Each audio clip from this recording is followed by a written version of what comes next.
Sebuah analisis baru dari 8.000 kasus pertama coronavirus yang dilakukan para peneliti di Cina dan Amerika Serikat menunjukkan bahwa pria lebih mungkin didiagnosis dengan penyakit ini, lebih cenderung memiliki gejala yang paling parah seperti pneumonia dan lebih mungkin mati. Salah satu alasan bisa terhadap laki-laki mungkin karena para laki di Cina perokok berat.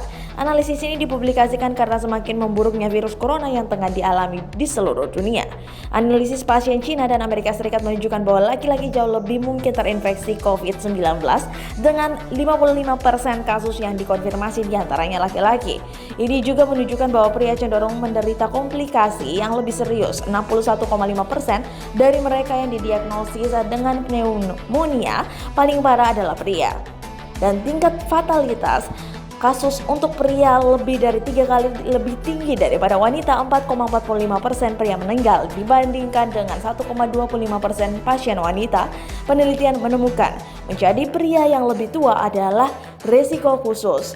Penelitian menunjukkan karena hampir 10% pasien pria berusia di atas 60 tahun dalam penelitian meninggal.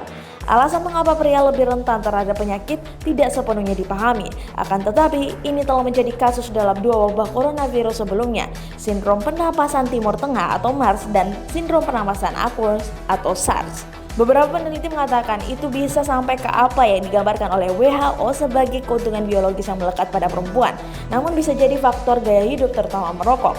WHO menunjukkan bahwa 52,1% pria Cina merokok dibandingkan dengan hanya 2,7% wanita.